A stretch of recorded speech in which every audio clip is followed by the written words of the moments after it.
Now we'll start the study of optimization, which is really one of the greatest applications of differential calculus, calculus with derivatives.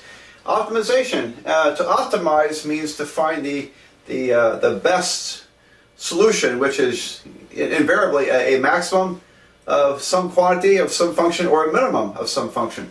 For example, you might want to maximize profit, minimize costs, find where the stress is maximum, and there's tons of applications here, and I'm going to work a lot of problems because there's great variety in these optimization problems, and so I want to give you lots of wonderful examples. Okay, so the one thing about it is we're in optimization, we're finding either the maximum or minimum of a function, and when a function is a maximum, the derivative is equal to 0, and the second derivative is what? It's going to be concave down. The second derivative is negative.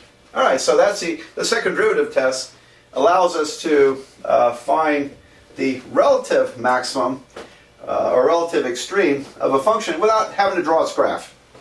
And similarly, if you have a minimum, at the minimum, this second derivative is now going to be positive. All right, well, here's a nice thing about optimization, because in a practical sense, you usually don't have to worry about this. It'll be obvious if the answer you get is going to be a maximum or a minimum in the context of the problem. So you'll see that happen there. So I don't want to minimize the importance of the second derivative test, but it turns out in so many applications, you don't have to worry about it. And your optimized answer is most likely going to be where the derivative equals to 0. Now, are there exceptions?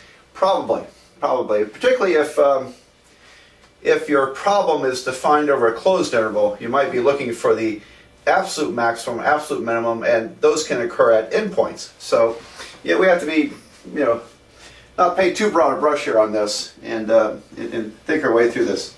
Okay, well, I have an example to lead off with here involving hotels.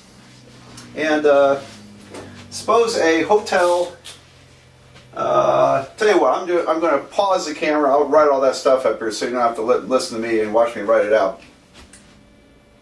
I'm back. I was pretty sure you didn't want to sit there and watch me write all this out. So here's my problem. A hotel with 180 rooms can rent, on average, 130 rooms at $90 per night. Well, it's got a lot more rooms it can rent, right?Maybe he's charging too much. It finds that for every $1 increase, it rents 2 fewer rooms. So if he raises the price, if he raises it by $1, he'll probably to $91. He'll probably only rent 128 rooms. And for every $1 decrease, it rents 2 more rooms. So if he cuts the price to $89, he'll on average rent 132 rooms. Okay, now in real life that fluctuates a bit. It depends upon some randomness out there, what's going on out there. But anyway, this is a nice problem. Now what price results in the maximum revenue? No, what should he be charging? And what is revenue? If you're not too familiar with that term, the revenue is the money you bring in from selling something. And so that would be the price times the number of rooms. Okay, so got the problem set up here. Probably ought to pause it and write it down. I'm going to erase the board because I need some room to work. So I think I got it up in my head, and write it down so you have it down in front of your face. How's that? Okay. Well, first of all, if we're going to maximize the revenue, what is that function? How do you calculate it? And so we mentioned that the revenue, or the money you pull in from sales, is what? Well, in this problem, it's going to be the price that's charged times the number of rooms rented. Number of rooms. I'm just going to put number of rooms, but that's the number of rooms you would fill based upon the price. All right, and we know that if they charge $90, they'll rent 130 rooms, and their revenue will be whatever that is. 9 times 13 is 90, 11,700, I think. Anyway, we'll work on that. Okay. So price, I'm going to use P for price. But the number of rooms, how about X rooms? So I'm going to let X be the number of rooms, and P be the price per room, price charged per room. Okay, so revenue is simply P times X. Or I'm going to reverse it, X times P. No, P times X, I'm sorry. We'll make it P times X. All right. So, which letter am I focusing on now? I want to maximize the revenue based upon the price charged. All right. And so I want to convert this to a function with only P's in it. So what is the number of rooms, X? What is that? Economists would call that the demand. What's the demand for a room? And so anyway, let's look at that. Now then, if you charge $90, so this is X. No, this is P. P, which is price. And this axis, I'm going to make X. I know that's usually the y-axis, but I'm going to call it the x-axis. X is the number of rooms. And when I'm in class, I write in cursive, but in these videos I try to be a little more consistent about printing. Okay, so X is the number of rooms, and X, if I want to replace X, I want to find out how does X depend upon P, the price. So I want X to be a function of price. And so the function goes up here. The vertical axis is the dependent variable because it depends upon the price, the horizontal axis. Okay, so 130 rooms if it charges $90. Okay, now if he lowers the price by $1 to 89, I know the scale's not, the graph is not to scale, but the number of rooms goes up. He rents 2 more rooms by lowering the price by $1. Okay. All right. So, and the way the problem is described is linear, because the rate at which the demand, or X, is changing varies according to the price, and it's a constant variation. In other words, it's every time you change the price by $1, it changes by $2. The number of rooms change by 2 rooms. Okay, and so that really describes a straight line relationship. If you think about that enough. So I want to know, what's the equation of that line?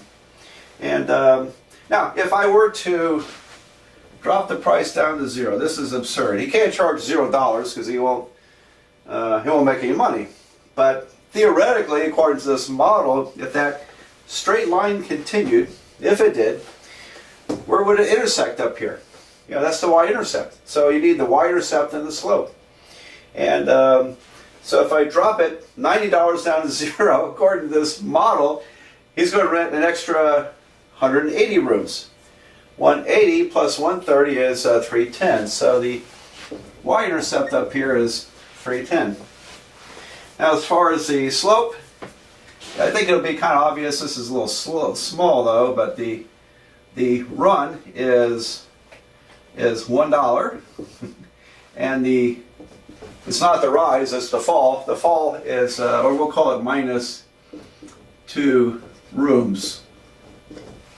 All right, so the slope is rise over run, -2 rooms, -2 rooms per $1. Yeah, it's just -2, isn't it? -2. And the y-intercept is 310. I won't write that down. But anyway, we have the equation of the line. And so the line is normally thought of as y equals mx plus b, but this line is going to be x equals to slope times x times p, price, minus 2p, and then plus the y-intercept, plus 310. All right, so this is the demand function. In other words, the number of rooms you can rent based upon price is minus 2p plus 310. Now you can double check that, plug 90 in, you'll get 130, and it all works out just fine. Okay, so I need to replace x up here with this function. So I'm going to erase a lot of that stuff, and then we'll finish the problem out. Okay, well, the revenue function, depending only on price, is going to be the price times the demand, and the demand was minus 2p plus 310. So there you go. That tells us how much revenue we're going to make based upon what price we charge.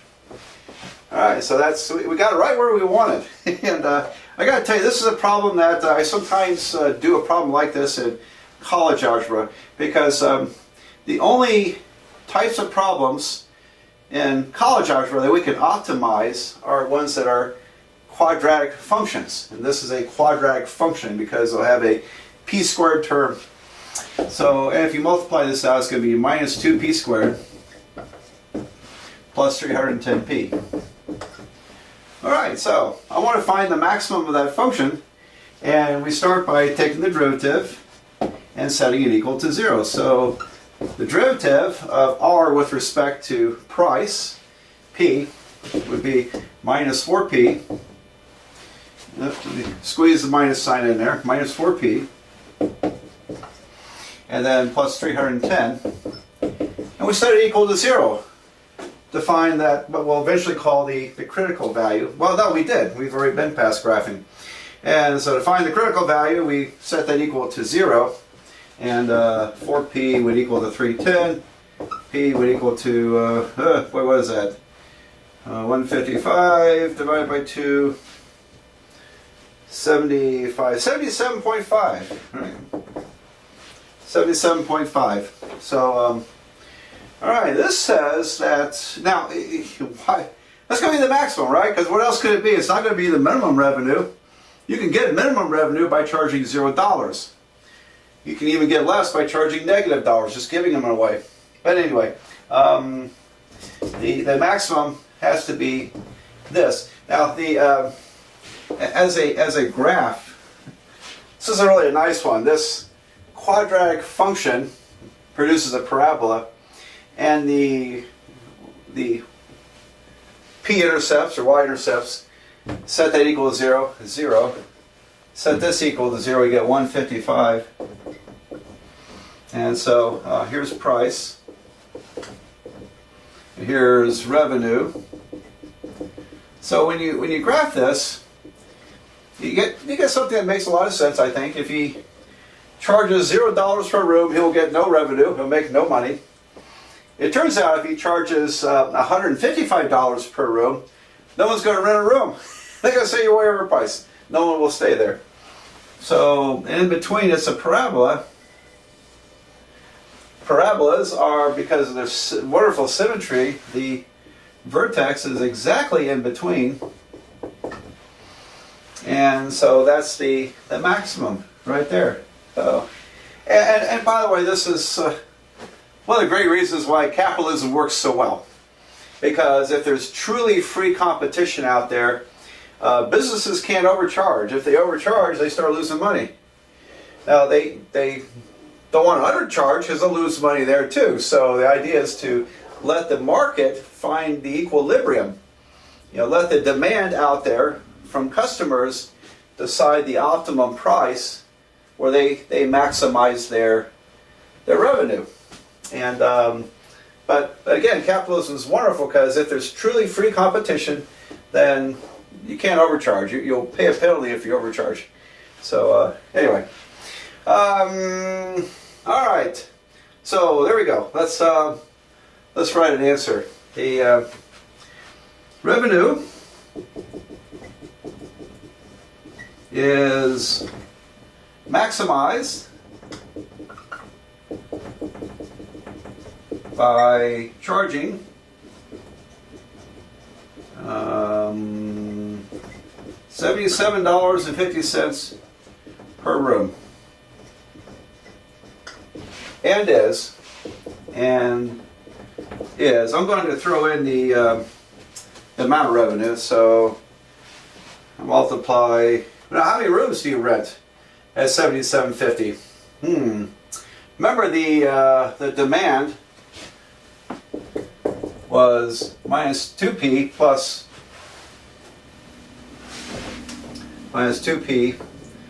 310, and so if I charge $77.50, we'll get minus 155 plus this. We'll get 155 rooms. So if he charges $77.50, instead of renting 130 rooms, he now goes up to 155 rooms, and the revenue then would be 155. Okay, 155 times $77.50. It'd be $12,012.50. There we go. Now, I think I said that beginning of this video that right now he was charging $90 and renting 130 rooms. 90 times 130 would be I think 11,700. So he's losing $300 by overcharging.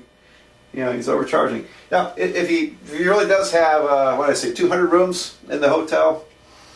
I forgot exactly what I said. Let's say it's 200 rooms. Yeah, he's got room to rent more rooms, but maybe the market will not support renting all the rooms out. Now, for special weekends or occasions, he can probably rent them all out and charge for it. But on average, it's not going to fill every room. And very often, I've done a lot of traveling in a lot of hotels there. Especially during the week, they're not full. Now on the weekends, they can fill up.